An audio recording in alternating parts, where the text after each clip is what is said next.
Ukraine के साथ जंग के बीच पुतिन एक ऐसा काम करने जा रहे हैं जिससे उनके दुश्मनों की सांसें थम गई, क्योंकि वो 33 साल बाद एक बार फिर परमाणु परीक्षण करने की तैयारी में है। पश्चिमी मीडिया के मुताबिक इसके लिए रूस ने अपनी एक न्यूक्लियर टेस्टिंग साइट को एक्टिव कर दिया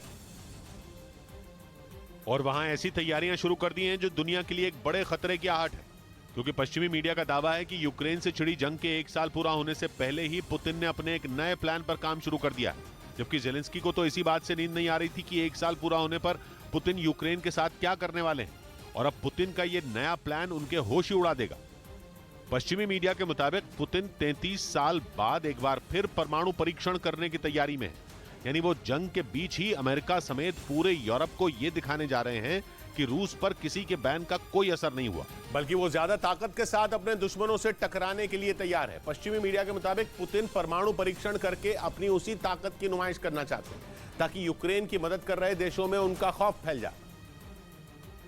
और इसके लिए पुतिन ने उसी टेस्टिंग साइट को चुना जहां वो 100 से ज्यादा बार परमाणु परीक्षण कर चुके हैं। रूस एक बार फिर नोवे ज़िम्लिया द्वीप पर यह परीक्षण करने जा रहा है। यह द्वीप रूस के उत्तर में आर्कटिक महासागर में मौजूद है, जहां 1990 तक रूस ने 132 बार परमाणु परीक्षण किए थे। इसी द्वीप पर रूस ने दुनिया के सबसे ताकतवर कहे जाने वाले जार नाम के बम का भी टेस्ट किया था, और अब वो फिर एक बार पूरी दुनिया को दहलाने की तैयारी में जुटा है। पश्चिमी मीडिया की खबर के मुताबिक इसके लिए नोवे ज़िम्लिया द्वीप पर बनी टेस्टिंग साइट पर जोर शोर से तैयारियां की जा रही हैं।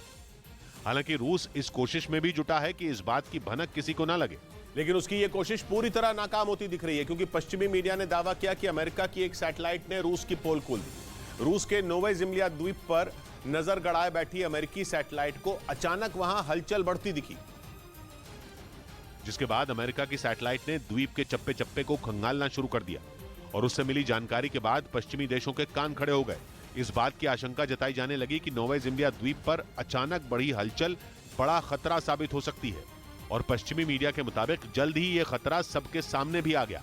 जब इस बात का पता चला कि रूस नोवे ज़िम्लिया द्वीप पर अपना 716वां परमाणु परीक्षण करने जा रहा है, जबकि पहले से ही रूस के पास परमाणु हथियारों की कमी नहीं है, ऐसे में यह माना जा रहा है कि पुतिन इस परीक्षण से यह संदेश देने में जुटे हैं कि वो अमेरिका, ब्रिटेन और यूरोप के देशों के आगे झुकने वाले नहीं हैं।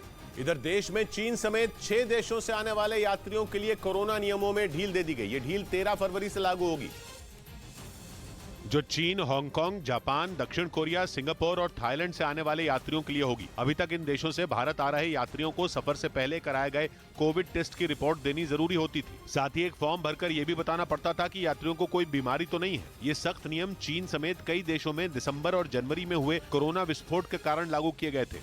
उधर पाकिस्तान को IMF ने बेल आउट पैकेज देने से इनकार कर दिया। लंबी बैठकों के दौर के बाद भी पाकिस्तान की सरकार IMF के अधिकारियों को मनाने में नाकाम रही। हालांकि पाकिस्तान की उम्मीदें अब भी जिंदा हैं। यह भी तय हो गया कि पाकिस्तान की सरकार अब अपनी ही जनता की बलि चढ़ाने वाली है। इस बार पाकिस्तान की जनता पर महंगाई का ऐसा बम फोड़ा जाएगा कि उसे संभलने तक का मौका नहीं मिलेगा, क्योंकि IMF ने पाकिस्तान के चेहरे पर तमाचा जड़ दिया। पाकिस्तान की सरकार और उसके अफसरों की सारी कोशिश बेकार हो गई। बेल आउट पैकेज पर कोई फैसला किए बिना ही पाकिस्तान से IMF की टीम लौट गई। खाली हो चुके खजाने की वजह से पाकिस्तान के लिए ये वजूद की लड़ाई थी, लेकिन अब वजूद पर संकट है। पाकिस्तान को दोस्त तो पहले ही पीठ दिखा चुके हैं, अब भीख देने वाली एजेंसियों ने भी उसे अकेला छोड़ दिया। इसलिए तय है कि पाकिस्तान की जनता पर बम गिराया जाएगा। IMF से तय हुआ है कि 170 अरब रुपए के नए टैक्सेस लगाए जाएंगे, जिसके लिए मिनी बजट लाया जाएगा। पाकिस्तान के टीवी चैनलों ने इतने भारी भरकम आंकड़े चलाने शुरू कर दिए, जिन्हें सुनकर ही पाकिस्तान के लोगों की रातों की नींद और दिन का चैन उड़ा हुआ है। न्यूज़ 18 इंडिया की web series FIR number 208 streaming now.